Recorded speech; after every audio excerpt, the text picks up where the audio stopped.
sit on the mosque. Allahu Akbar, Allahu Akbar. And when they mention the name of Muhammad, they add some sacred words to it. When they refer to their imam, it's with maximum respect. Pendiri ini menyuruh pengikutnya untuk belajar dengan orang Islam. One day, just beg the imam to allow you to go to the mosque for 1 week, you will change. Perkara ini adalah luar biasa disebabkan pendiri Kristian sendiri yang menyuruh penganut Kristian masuk ke dalam masjid. Lihat akhlak juga ibadah umat Islam. Go to them and learn and remove enthusiasm from your brain. Selain itu, sebenarnya pemimpin tertinggi Kristian mengakui kebenaran Islam yang dibawa oleh Nabi Muhammad SAW. Britain's leading Christian theologian, what do you think? Do you think Muhammad is an authentic prophet of God? And he said yes, and explained that why. I do think that Muhammad was a genuine prophet of God, and that he was raised up by God, and that the Quran is in some way an expression of Sehinggalah banyak gereja hari ini di pelbagai negara tidak lagi beroperasi, bahkan dijadikan sebagai masjid. New York is pierced by the spires of a red brick building, crescents having replaced crosses, staring toward the heavens. This building is now known as Masjid Isa ibn Maryam. Sebenarnya mereka tahu kebenaran Islam, tetapi kenapa mereka sembunyikan? Kita akan share dalam video kali ini. Jadi tengok video ini sampai habis agar tidak keliru nanti.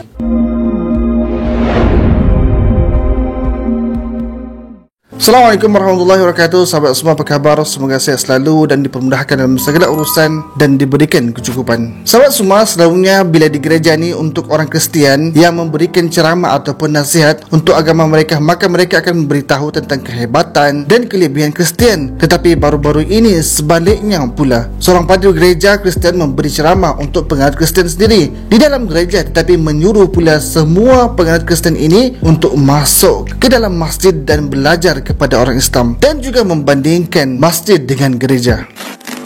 Go and stand inside the mosque and say there's nothing like a religious building. Wallahi, can't really say Allah. Let me tell you people, there are things nobody dare do them in a mosque.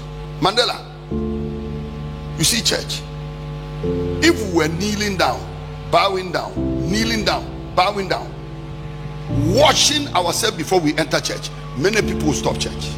What kind of church is this? I can't go through all this punishment. Remove my shoes, wash my feet, clean myself. Why? The Muslim will do all that and then enter the church or the mosque, and they are not sitting on a chair. They sit on the mosque, the mat.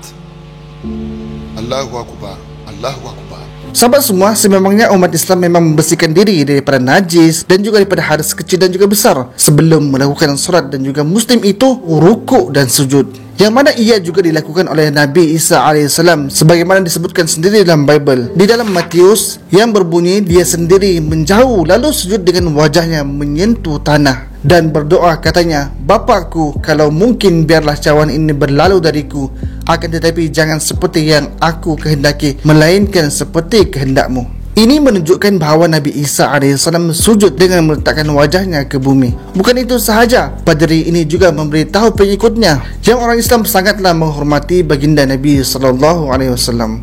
Allahu Akbar, Allahu Akbar. And when they mention the name of Muhammad, they add some sacred words to it. When they refer to their imam, it's with maximum respect. Go to them and learn and remove enthusiasm from your brain. Go to them and learn.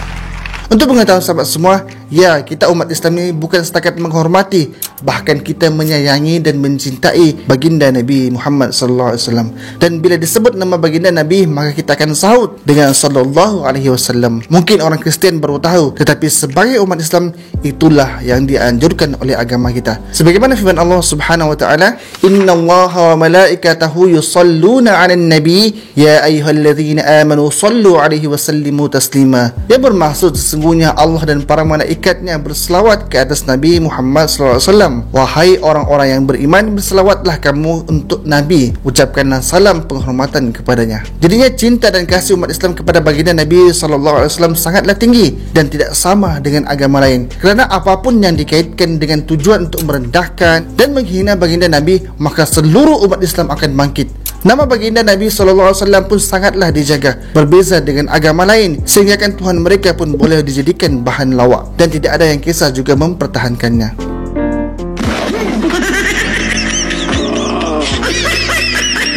Selain itu, padri ini juga mengkritik para penganut Kristian yang malas kerana hanya ke gereja seminggu sekali, sedangkan Muslim 5 kali sehari.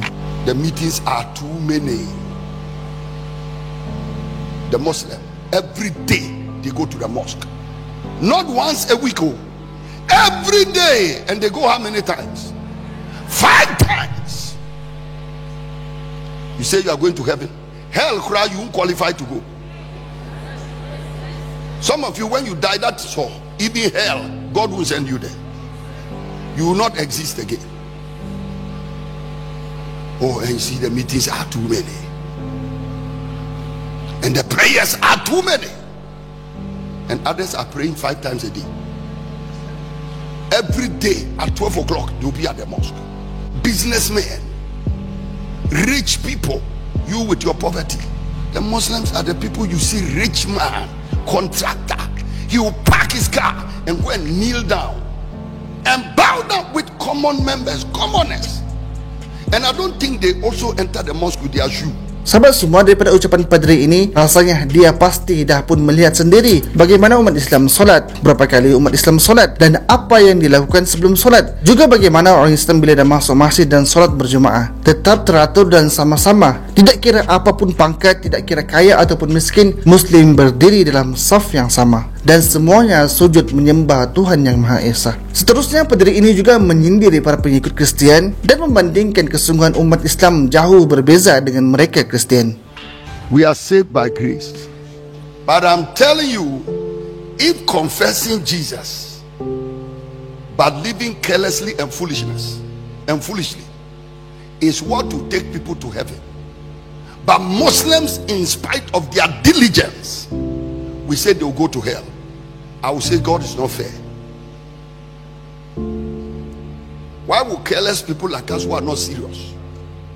The only thing we did is stand here and say, "Lord Jesus, I receive you as my personal Lord and Savior," and that is all. We are going to heaven. And somebody else who is so diligent and applies themselves to their religion with all commitment, they would rather die and you say they are going to hell. Keep fooling yourself. Keep fooling yourself. If you want to become a good Christian, one day just beg the imam to allow you to go to the mosque for 1 week. You will change. No. Listen, when you go there 1 week, just follow a serious Muslim who will put away all their nice dresses and just wear white zalabia. I'm not teaching you anything at all. Just follow them. Sahabat semua, daripada ucapan padri ini dan macam dia pula yang Muslim dan menjadi wakil untuk menyedarkan penganut Kristian tentang kebenaran. Untuk pengetahuan sahabat semua, sebenarnya jika seorang itu ingin mencari kebenaran, maka dia akan mendapat petunjuk daripada Allah Subhanahu Wa Taala. Sebagaimana ramai padri-padri sebelum ini yang cuba mencari kesalahan Islam, akhirnya mereka pula yang masuk Islam kerana mereka menemui banyak kesalahan dalam Bible dan juga menemui jawapan daripada segala permasalahan dan persoalan mereka terjawab di dalam Islam. The church, put the Bible together. Matthew, Mark, Luke and John are not the authors. They're ascribed to those personalities, but in reality we don't know. Who wrote the first 4 books of the gospel then? Who wrote them? Well, do we know? Authors unknown. Really. Unknown. Which is why you have which is why John's gospel has significant differences to Matthew, Mark and Luke. Sahabat semua, kita berbalik kepada padri tadi dan ia mengurang lagi untuk menyuruh penganut Kristian pergi ke masjid dan belajar kepada orang Islam untuk menjadi lebih baik. Go to them and learn. Daripada ucapan padri yang bernama Eastwood Anaba ini, secara tidak langsung ia mendekatkan pengikutnya kepada Islam. Boleh jadi pada masa akan datang dia sendiri yang akan memimpin jemaahnya ramai-ramai masuk Islam. Sebagaimana sebelum ini pastor ataupun padri daripada Afrika juga membawa 1,000 lebih pengikutnya masuk ke dalam Islam.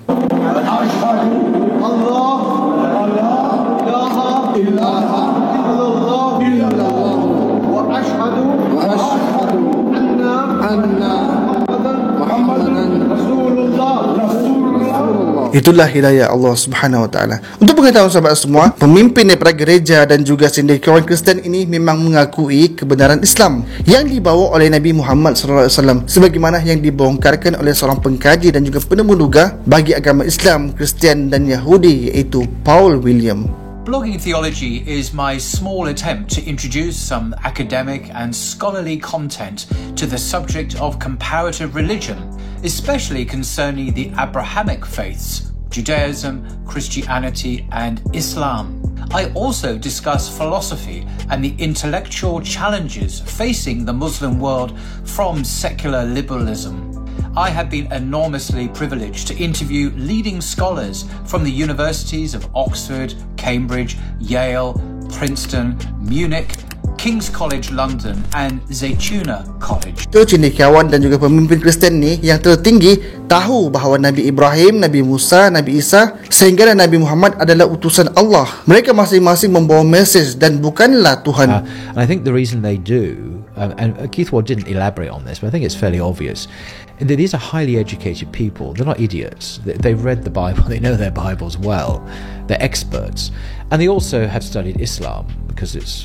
And so, you know, if you've got to know Moses of the Bible, if you've got to know the prophets, and you believe that God has sent prophets, and then you come across another prophet from the same region of the world who teaches the same message, who is clearly an extraordinary human being.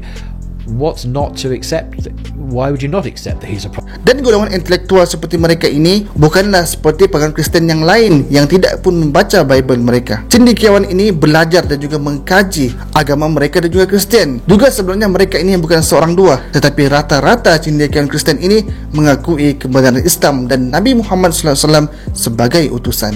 I knew what he thought about the Prophet Muhammad upon him be peace because I read his books. So when I asked him, for the sake of everyone else, you know, Britain's leading Christian theologian, what do you think? Do you think Muhammad's an authentic prophet of God? And he said yes, and explained that why. I do think that Muhammad was a genuine prophet of God, and that he was raised up by God, and that the Quran is in some way an expression of God's revelation. So I do think that. There are differences. I mean, there are clear differences, but I think Muhammad was a genuine prophet of one God, who stand against a sort of popularized Christian version of there being three gods, or let's see, three different things in God, was correct. He was justified in this. I then went on to ask him a follow-on question, which I hadn't prepared, because it just suddenly occurred to me to ask him, what about his colleagues, his Christian theologian colleagues and philosopher colleagues? Now, this is at the highest level. We're not talking here about church leaders. We're talking about, I say, Oxford, Cambridge, Harvard, Yale, etc. The top elite of the Christian academy in the world, because he is part of that elite group. What do they think about the Prophet Muhammad? Oh yes, he says, they virtually all believe he's a prophet as well. Mereka tahu adanya penyimpangan dalam Kristian dan Islam meneruskan kembali segala kesalahfahaman di dalam Kristian. Yang cakap sendiri ini adalah pemimpin mereka, cendekiawan intelektual yang lebih tinggi daripada padri. Tetapi meskipun mereka tahu kebenaran Islam, persoalannya ialah kenapa kebanyakan daripada mereka tetap tidak masuk Islam.